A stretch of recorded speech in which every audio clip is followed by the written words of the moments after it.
యాదాద్రి భువనగిరి జిల్లా దోతిగూడెంలోని హెజ్రీలో pharma company దగ్గర కార్మికులు గ్రామస్తులు ఆందోళన బాటపట్టారు. ఫార్మా కంపెనీలో రియాక్టర్ పేలడంతో కార్మికులు ప్రాణాలు కోల్పోతే కనీసం వివరాలు కూడా వెల్లడించట్లేదు అంటూ మండిపడుతున్నారు. వరుస ప్రమాదాలు జరుగుతున్నా అధికారులు పట్టించుకున్న పాపాన పోవట్లేదంటూ నిరసన తెలుపుతున్నారు. 3 నెలల్లో 2 సార్లు అగ్ని ప్రమాదాలు జరిగాయంటూ గుర్తు చేశారు. రియాక్టర్ పేలుడు ప్రమాదంలో మృతి చెందిన కార్మికులకు ఎక్స్గ్రేషియా పెంచాలని సిఐటియు నేతలు డిమాండ్ చేశారు. ఈ కంపెనీలో ఎంత భయాందోళనకరం ఉందంటే చిన్నప్పుడు బాంబులు వేల్చుకునేటంటే బాంబులు వేలుస్తున్నాయి. మెయిన్ ఏంటంటే షిఫ్ట్ చేంజింగ్ అయితేప్పుడు నిర్లక్ష్యం చేస్తారు. 2 నెలల కింద కూడా ఇట్లా జరిగింది. అయినా కానీ కొంచెం కూడా స్పందించలేరు. పీసీబీ అధికారులు కూడా స్పందించలేరు.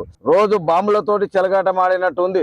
ప్రాణాలు చేతిలో పెట్టుకుని పండుకోవాల్సి వస్తుంది. ఏ నైట్ ఏం జరుగుతుంది, ఏ నైట్ ఏం పేలుతుంది. ఎందుకంటే నెలకొక ఇన్సిడెంట్ జరుగుతుంది, నెలకొకటి జరుగుతుంది. ఇంత నిర్లక్ష్యం ఎందుకు చేస్తారు? హెజ్లో కంపెనీలో ఒక రియాక్టర్ పేలి చాలా మందికి ప్రమాదాలు అయినాయి. నైటు 10 గంటలకి ఇన్సిడెంట్ జరిగింది.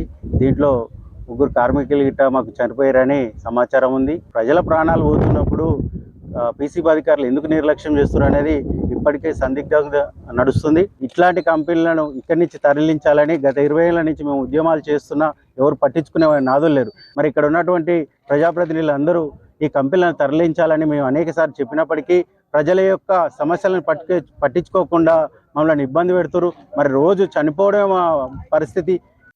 అసలు ఏం జరుగుతుంది ఇక్కడ? మొత్తం ఈ గ్రామమే కాదు, చుట్టుపక్కల ప్రజలందరూ కూడా గందరగోళంలో ఉన్న పరిస్థితి ఉన్నది. ఇక్కడ ప్రమాదాలు నిత్యకృత్యంగా మారినాయి. ఎన్నిసార్లు ప్రమాదాలు జరిగినా పొల్యూషన్ బోర్డు అధికారులు ఏం చేస్తున్నారు, జిల్లా కలెక్టర్ గారు ఏం చేస్తున్నారు, పరిశ్రమలకు సంబంధించిన అధికారులు ఏం చేస్తున్నారు? కనీసం ఇక్కడికి వచ్చి పరిశీలన చేస్తున్న పరిస్థితి లేదు. ఇవాళ కార్మిక కుటుంబాలను ప్రాణాలను గాలి వదిలేసిన పరిస్థితి ఉన్నది. మేము ఒకటే డిమాండ్ చేస్తున్నాం సిఐటిగా, తక్షణమే యాజమాన్యం ఆ వివరాలను బహిర్గతపరిచి వీళ్ళే కాదు ఇట్లాంటి ప్రమాదాలకు కారణమవుతున్న పరిశ్రమలను మూసివేయాలని కూడా మేము డిమాండ్ చేస్తా ఉన్నాం.